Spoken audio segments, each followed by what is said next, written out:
Hello friends, স্বাগত জানাই আমার ইউটিউব চ্যানেল এমএইচডি এডুকেশন। আজ আমরা দশম শ্রেণীর কিছু এমসিকিউ কোশ্চেন আলোচনা করব, যেগুলো তোমাদের সেকেন্ড ইউনিট টেস্ট অথবা মাধ্যমিক পরীক্ষায় টেস্ট এবং মাধ্যমিক পরীক্ষার জন্য খুব ইম্পর্ট্যান্ট।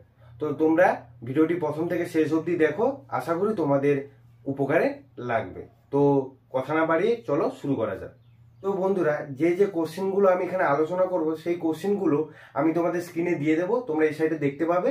ওইখান থেকে তোমরা পজ করে ছবিটাকে স্ক্রিনশট করে নেবে, ঠিক আছে? তো চলো আমি অঙ্কগুলো শুরু করি।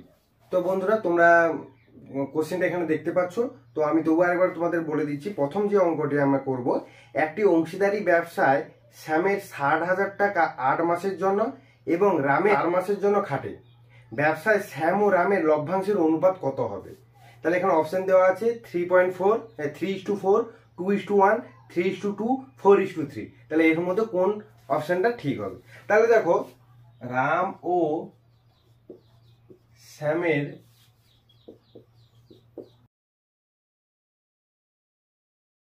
কত হবে? রাম ও শ্যামের লভ্যাংশের অনুপাত কত হবে? না, এর আছে 6,000 × 8 ইস টু এর আছে রামের আছে 8,000 × 4, 8,32। তাহলে দেখো, এই 3টে শূন্য আর এখানে 3টে শূন্য কেটে গেল। তাহলে এখানে 48:32। তাহলে 2 কাটবো, 2 2 4, 2 4 8, 2 16, আবার 4 কালে 424, 4 4 16, 2 কালে 2 3 6, 2 2 4, 3:2। আর তোমরা সির অপশনটা এখানে পাবে, সির অপশনটা ঠিক আছে, বোঝা গেল। এরপর আমরা দুয়েরটা করব। দুয়েরটা কি আছে দেখো, 9x² + 6x + আলফা সমীকরণটির বীজদ্বয় বাস্তব এবং সমান হতে হলে আলফা এর মান হবে -2/3, 1/9, 1 এবং ডির অপশনটা আছে 9। তাহলে এখানে কোনটা হবে? x² + 6x + alpha = 0। তাহলে বীজদ্বয় বাস্তব এবং সমান কখন হবে? না, যখন তাদের b² - 4ac = 0 হবে, তখন বাস্তব সমান হবে। b² - 4ac = 0। তাহলে এখানে দেখো, এখান থেকে এই সমীকরণ থেকে a কত 9, b কত 6 আর c কত আলফা, তাই? তাহলে এখান থেকে দেখো মানটা বসাবো। আর b মানে কত 6, 4 × a মানে কত 9, c মানে কত আলফা = এবারে 6² মানে 36, বিযুক্ত 9 4 36 আলফা = 0। और দেখো -36 আলফা সমান হচ্ছে -36, মাইনাস মাইনাস কেটে গেল। তাহলে और আলফা সমান 36/36 = 1। আলফার মান কত হবে? 1 হবে। তাহলে এখানে সির অপশনটা ঠিক হবে, এটাও সির অপশন, ঠিক আছে। এরপর আমরা 3 অঙ্কটি করব। বলা আছে x ভ্যারাইজাস y, y ভ্যারাইজাস z। x ভ্যারাইজাস y, y ভ্যারাইজাস z, এদের মধ্যে সম্পর্ক করতে। দেখো, এখান থেকে আমি করতে পারি কি, x সমান और x সমান k1y, আর এখান থেকে লিখতে পারি y সমান k2z। তাহলে और x সমান k1, এই y এর জায়গায় আমি এই মানটা বসাতে পারি k2z। তোমরা এখানে লিখে দেবে k1 k2 সমান অশূন্য ভেদ ধ্রুবক।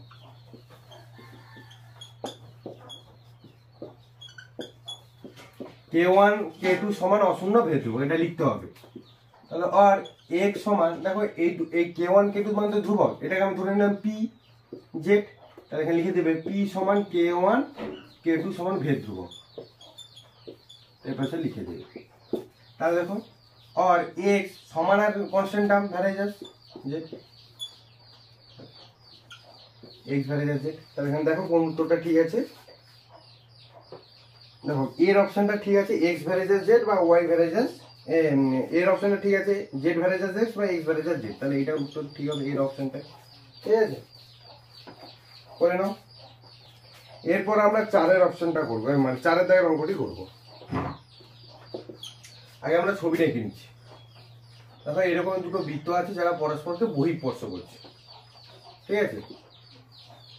নাম দিয়ে দাও এ, এটা ধরো ও, এটা বি। তাহলে বহিঃস্পর্শ করেছে, তাহলে কেন্দ্রদ্বয়ের মধ্যে দূরত্ব কত হবে? এ ও প্লাস হচ্ছে বি ও, তাহলে শোন এর মান কত আছে 5 সেমি প্লাস 3 সেমি সমান হচ্ছে 8 সেমি। এটা খুব ঠিক আছে। তাহলে এখানে অপশনটা পেয়ে যাবে বি। তাহলে বির অপশনটা ঠিক। ঠিক আছে। 5 অঙ্কটি কি বলা আছে, ত্রিভুজ এবিসি এর কোণ এবিসি সমান 90 ডিগ্রি, বিডি লম্ব এসি, যদি বিডি 6 সেমি এবং এডি 4 সেমি হয় 4 সেমি হয় তবে সিডি দৈর্ঘ্য কত। ঠিক আছে। তাহলে দেখো এটা করা যাক। দেখো যেটা বলা ছিল সেই ছবিটা আমি এঁকে নিয়েছি। বলে দেওয়া আছে এবিসি এর এবিসি 90 ডিগ্রি, বিডি লম্ব এসি, বিডি লম্ব এসি মানে বিডিটা লম্ব কার উপরে, এসির উপর। তাহলে এটা লম্ব, ঠিক আছে, লম্ব মানে কি 90 ডিগ্রি। আর যদি বিডি 6 সেমি হয়, এটা যে 6 সেমি, বিডি 6 সেমি, এটা 6 সেমি, আর এডি 4 সেমি, এডি 4 সেমি মানে এটা 4 সেমি, এডি যদি 4 সেমি হয় তাহলে সিডির মান কত, মানে সিডি মানে এইটার মান আমাকে বের করতে হবে, মানে সিডির মান কত বের করতে হবে। তাহলে দেখো করা যাক। তাহলে দেখো বন্ধুরা, যেটা এখানে বলে দেওয়া আছে সেটা কি লিখলাম আমি, এবিসি সমকোণী ত্রিভুজে সমকৌণিক বিন্দু বি দিয়ে এসি অতিভুজের উপর, এসিটা অতিভুজের উপর বিডি লম্ব অঙ্কন করলাম। ঠিক আছে। এবারে দেখো এরা সদৃশ। ঠিক আছে। এরপর দেখো ত্রিভুজ এডিবি এই কোণটা এবং বিডিসি এই কোণটা, এটা হচ্ছে সদৃশ। তাহলে সদৃশ হলে আমরা কি লিখবো না, এডি বাই বিডি সমান বিডি বাই বিসি। তাহলে এখানে মানগুলো বসাবো। এডির মান কত 4, বিডির মান হচ্ছে 6, তাহলে বিডির মান 6, বিসি। তাহলে দেখো, তাহলে এখানে আমি বিসি সমান কি বার করবো, বিসি সমান 6 গুণিতক 6 বাই 4। তাহলে 2 2 এ 4, 2 3 এ 6, তাহলে সমান 6 3 এ 18, সরি 2 2 2 4 2 3 এ 6, আবার 2 3 এ 6, তাহলে কত হবে 9 সেমি।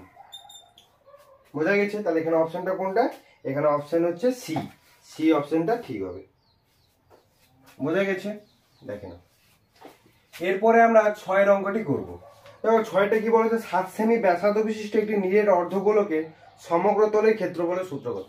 দেখো নিরেট অর্ধগোলকের সূত্র হচ্ছে 3 পাই আর স্কয়ার। এটা হচ্ছে নিরেট অর্ধগোলকের সূত্র। তাহলে লিখবে নিরেট অর্ধগোল, তাহলে নিরেট অর্ধগোলকের সমগ্র তলের ক্ষেত্রফল, এখানে লিখে নাও নিরেট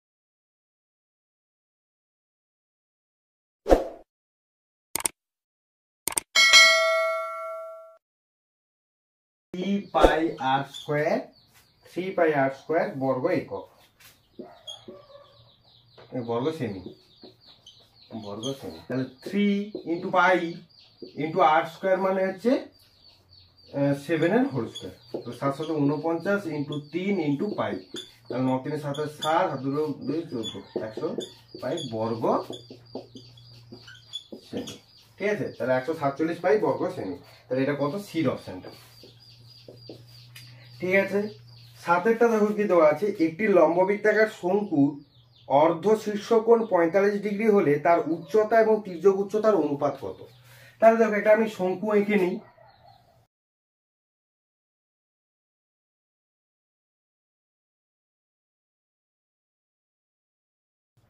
ঠিক আছে। এরকম একটা শঙ্কু, তাহলে শঙ্কুর এটা হচ্ছে উচ্চতা এইচ, আর এটা হচ্ছে তির্যক উচ্চতা এল, আর এটা আমরা ভূমি জানি।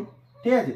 তো এখানে নাম দিয়ে দেবো আমরা এ বি সি, নাম দিয়ে দিলাম। তাহলে দেখো এখানে উচ্চতাটা কত, এখানে আমার উচ্চতা লিখে দিব, এখানে উচ্চতা সমান কত এ বি, আর তির্যক উচ্চতা কত, তির্যক উচ্চতা আমার হচ্ছে এ সি। ক্লিয়ার। তাহলে এখানে কি বলেছে, অর্ধ শীর্ষকোণ, তাহলে এই পুরো কোণটা কত, আমরা 90 ডিগ্রি, কিন্তু অর্ধ শীর্ষকোণ বলছে মানে এটা কত 45 ডিগ্রি হবে। ক্লিয়ার। তাহলে এখানে আমাদের কি বলেছে যে উচ্চতা এবং তির্যক উচ্চতার অনুপাত। তাহলে তির্যক উচ্চতা মানে কত এ বি, আর তির্যক উচ্চতা এ সি। ক্লিয়ার।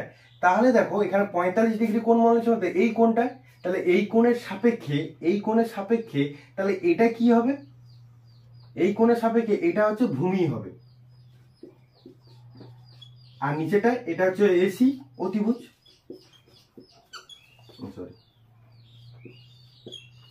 অতিভুজ তাহলে ভূমি বাই অতিভুজ মানে আমরা কি জানি কস, তাহলে কস 45 ডিগ্রি, তাহলে কস 45 ডিগ্রি মানে কত 1/√2, তাহলে সমান 1:√2। তাহলে এ বি মানে হচ্ছে কি এখানে উচ্চতা, তাহলে উচ্চতা ইসটু তির্যক উচ্চতা